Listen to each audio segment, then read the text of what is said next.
तो ऐसा बताते हैं कि भगवान का एक नाम लेने से समस्त मतलब पापों का मतलब क्षय हो जाता है, या भगवान को प्रणाम करने से उसके समस्त पापों का क्षय हो जाता है।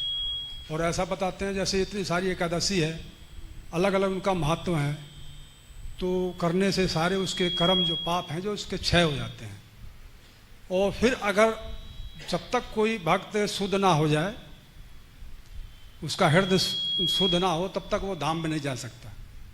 अगर उसको नेक्स्ट जन्म भी मिलता है, फिर भी मतलब बीमारी वाला या ऐसा परिवार मिल जाए, ऐसी पत्नी मिल जाए, तो उसके कर्म कब नष्ट होंगे प्रभु जी कि वो कर्माणि निर्दहति किंतु जब भक्ति भाजाम, व्यक्ति जो पूरी तरह कृष्ण भक्ति में संलग्न है तब उसके कर्म जलते हैं। जब तक कर्म पूरी तरह जले नहीं, मतलब पूरी तरह भक्ति ठीक से नहीं किया, ऐसे मान के चलें। हम लोग ठीक से भक्ति नहीं कर रहे हैं, इसलिए हमारे कर्म नहीं जल रहे हैं।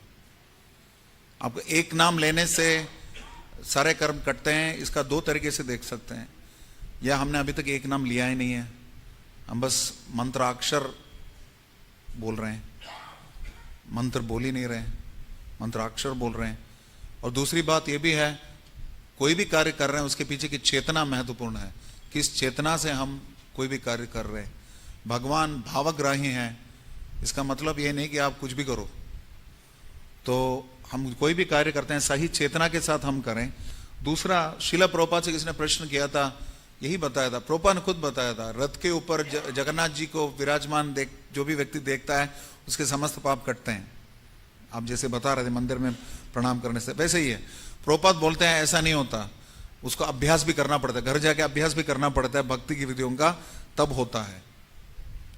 तो हम ये मान के चलें कि हमारे अंदर अभी तक शुद्धता प्राप्त नहीं हुई, मतलब दुर्दैवमी दृश्यमिहा जनिनानुरागः नामना मकारी बहुधा निज सर्वशक्तिस्तत्रार्पिता नियमित स्मरणे न कालः।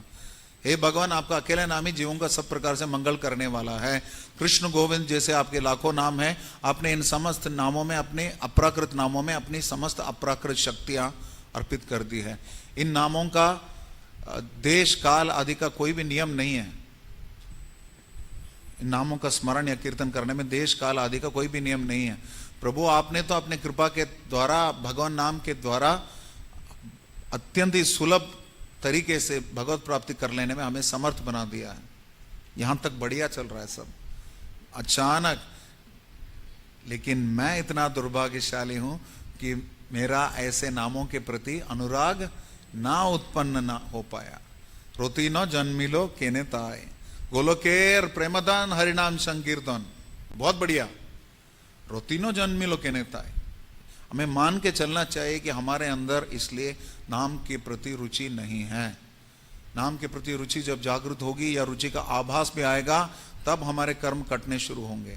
अनर्थ निवृत्ति होती है भजन क्रिया के अनुशीलन से। इसका अर्थ है हमने भजन क्रिया हमें प्राप्त हुई है, हमने अभी तक सटीक भजन क्रिया का भी अनुष्ठान नहीं किया है, यह मान के चलना है।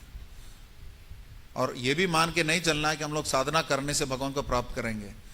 कलयुग में मुझे तो लगता है कि कृपा सिद्धि हो सकती है और कुछ हो ही नहीं सकता, किसी वैष्णव की कृपा से ही हो सकती है, या नहीं तो 16 माला से कैसे जा सकते हैं। 16 माला 4 नियम तो प्रभुपाद ने दिए ना। वाई? बिकॉज आई से सो, प्रभुपाद ने बताया। आचार्यों का हस्ताक्षेप होता है, विशेष कृपा होती है तो जीव के अंदर कुछ भी संचार हो सकता है। गोविंद मेहरबान तो गधा पहलवान।